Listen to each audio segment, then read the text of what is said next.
שלום, אני סתיו, ואני בטוח שאם אתם יושבים עכשיו מול המחשב שלכם ועשיתם פליי על הסרטון ואתם צופים בי, אז בעצם כבר התחלתם להזיז את הגלגלים לקראת השינוי ולכיוון המטרה שלכם. אני מאמין שאפשר ליצור שינוי בחיים. אפשר להתגבר על חרדת הבחינות ועל קשיים בלימודים, אפשר לקבוע יעדים ומטרות ולהשיג אותם, להצליח יותר במבחנים ולשפר את ההרגשה. אני מזמין אתכם להוריד את המדריך שכתבתי במיוחד לנושא הזה, שמלא במידע חשוב, בטיפים, בתרגילים שאפשר לעשות כבר עכשיו ממש בעצמכם בבית, בשביל להמשיך ולהזיז את הגלגלים לקראת המטרה. השיטה שפיתחתי משלבת בין כלים חינוכיים לשיטות וטכניקות מעולם ה-NLP.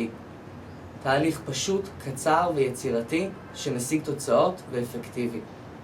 אני מזמין אתכם להוריד את המדריך בשתי פעולות פשוטות ופשוט ליצור איתי קשר. נשמע מסקרן? זה גם עובד. אז שיהיה בהצלחה.